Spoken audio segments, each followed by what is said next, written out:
Bonjour, nous sommes le 21 janvier. C'est une fête très douce, une fête très importante dans toute l'Église d'Orient comme d'Occident. Une fête vénérable parce qu'elle met en lumière la puissance, la force de l'amour. L'amour qui ne se dit pas, qui ne se prouve pas, mais qui tombe dans nos cœurs lorsqu'on a compris qui était Dieu et combien de quel amour il nous avait aimés, lui qui n'a pas daigné, qui nous a tout donné absolument tout ce qu'il avait de meilleur. Alors, dans le Père, le Fils et l'Esprit Saint, nous nous sentons remplis de sa grâce, grâce pour grâce, comme chante Hillsong. C'est tout à fait ça. Et cette fête, c'est la fête de Sainte Agnès. Agnos en grec qui veut dire pur, qui est devenu le nom de l'agneau, qui désigne l'animal, le symbole de la pureté, de la douceur, de la tendresse. Sainte Agnès, martyre de Rome, une des patronnes de Rome, patronne aussi des fiancés, patronne de ceux et celles qui veulent vivre une vie d'amour vrai. Sainte Agnès.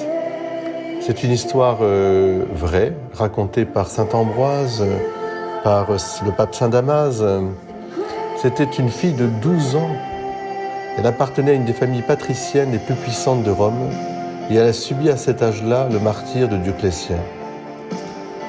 Les tyrans, les idéologies n'ont cure de l'âge, que l'on soit enfant à naître, comme Hérode qui fit tuer tous les enfants, que l'on soit même bébé avant la conception, avec le drame de l'avortement, que l'on soit un enfant bafoué, vendu,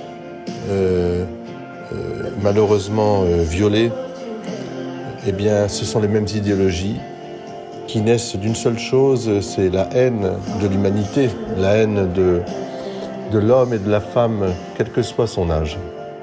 Eh bien, nous sommes à la fin du IIIe siècle, nous allons rentrer dans le IVe siècle, et c'est la grande persécution de Dioclétien. Une histoire épouvantable, comme le furent beaucoup d'autres parmi celles qui ensanglantèrent Rome et l'Empire pendant ces terribles années.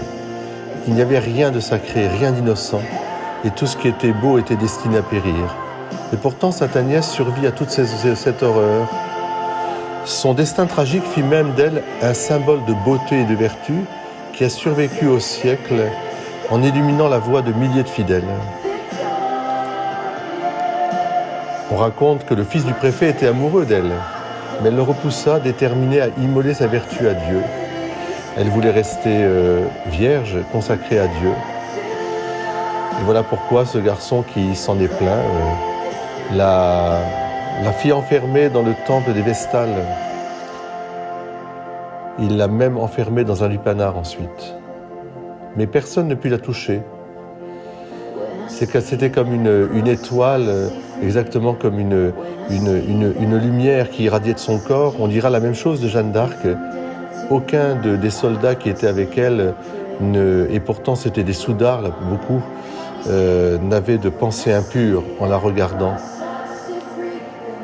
Même après la bataille, quand elle devait se dévêtir et se laver, personne n'aurait eu une pensée impure.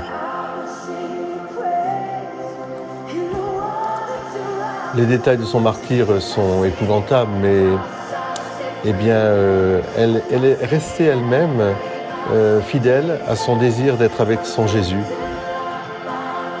Il paraît même que quand on finit par l'égorger, elle tomba avec une telle grâce que ses bourreaux eux-mêmes en furent saisis.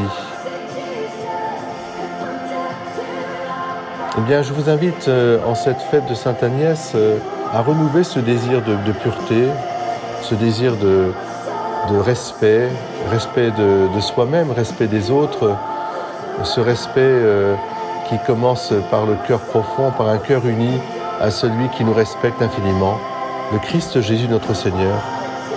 Alors je vous invite, soyez bénis de grâce, grâce pour grâce, Que le Seigneur, par l'intercession de Sainte Agnès, nous conduise à cette pureté du cœur qui est le grand trésor de nos vies et qui nous permet de rester jeunes, toujours jeunes, et d'admirer, de contempler la beauté et la bonté pour un éclat de cette vérité. Nous sommes tous des enfants de Dieu. Amen.